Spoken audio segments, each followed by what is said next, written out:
देवने नमो नमो महामत्स्यने नमो नमो आदिदेवने नमो नमो महामत्स्यने नमो नमो असुरर अಳಿಸಿ ವೇದವನುಳಿಸಲು ಮತ್ಸ್ಯನಾಗಿಯೇ ನಮೋ ನಮೋ असुरर अಳಿಸಿ ವೇದವನುಳಿಸಲು ಮತ್ಸ್ಯನಾಗಿಯೇ नमो नमो आदिदेवने नमो नमो महामत्स्यने नमो नमो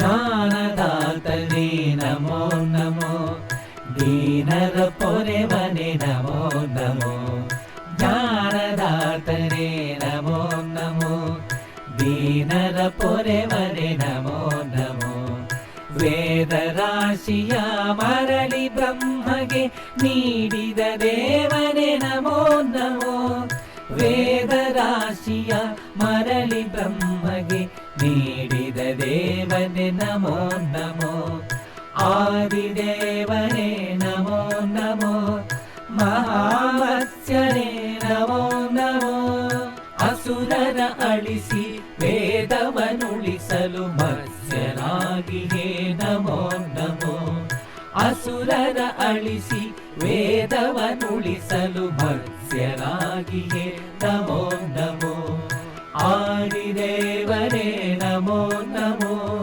महामत्स्यने नमो नमो महामत्स्यने नमो नमो महामत्स्यने नमो नमो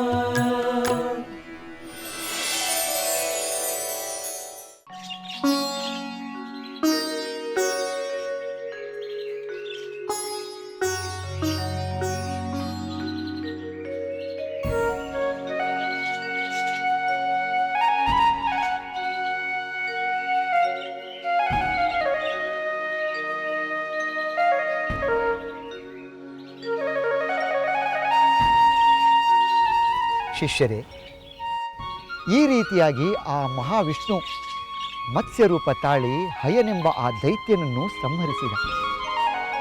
ಅವನು ಅಡಗಿಸಿಟ್ಟಿದ್ದ ವೇದಗಳನ್ನು ಮರಳಿ ತಂದು ಬ್ರಹ್ಮನಿಗೆ ನೀಡಿದ. ಈ ಅವತಾರದ ನಂತರ ಮಹಾವಿಷ್ಣು ಪ್ರಸಿದ್ಧವಾದ ಕೂರ್ಮಾವತಾರವನ್ನು ತಾಳಿದ. ಗುರುದೇವ, ಕೂರ್ಮಾವತಾರಕ್ಕೆ ಯಾವ ರಾಕ್ಷಸ ಕಾರಣನಾದ? ಶಿಷ್ಯರೇ, ಮಹಾವಿಷ್ಣುವು ಕೂರ್ಮಾವತಾರ ತಾಳಲು ರಾಕ್ಷಸನ ದುಷ್ಟತನ ಕಾರಣವಾಗಲಿಲ್ಲ.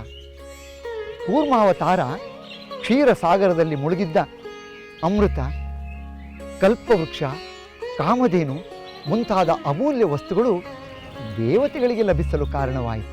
ಕ್ಷೀರಸಾಗರದಿಂದ ಆ ಅಮೂಲ್ಯವಾದ ವಸ್ತುವನ್ನು ಪಡೆಯಲು ಕೂರ್ಮಾವತಾರದ ಮೂಲಕ ಮಹಾವಿಷ್ಣು ಯಾವ ರೀತಿ ನೆರವಾದ? ಶಿಷ್ಯರೇ, ದೇವತೆಗಳು ಮತ್ತು ದಾನವರು ಅಮೃತವನ್ನು ಪಡೆಯುವುದಕ್ಕಾಗಿ ಕ್ಷೀರಸಾಗರವನ್ನು ಮಂಥನ ಮಾಡುತ್ತಾರೆ. ಮಂದರ ಪರ್ವತವನ್ನೇ ಕಡೆಗೋಲಾಗಿಸುತ್ತಾರೆ. ವಾಸುಕಿ ಸರ್ಪವನ್ನು ಹಗ್ಗವನ್ನಾಗಿಸುತ್ತಾರೆ. ಮಂದರ ಪರ್ವತಕ್ಕೆ ವಾಸುಕಿ ಸರ್ಪವನ್ನು ಕಟ್ಟಿ ಒಂದು ತುದಿಯನ್ನು ದೇವತೆಗಳು, ಇನ್ನೊಂದು ತುದಿಯನ್ನು ರಾಕ್ಷಸರು ಹಿಡಿದು ಕಡಿಯತೊಡಗಿದಾಗ ಕ್ಷೀರಸಾಗರದಿಂದ ಅಮೂಲ್ಯವಾದ ವಸ್ತುಗಳು ಮೇಲಕ್ಕೆ ಬರುತ್ತವೆ.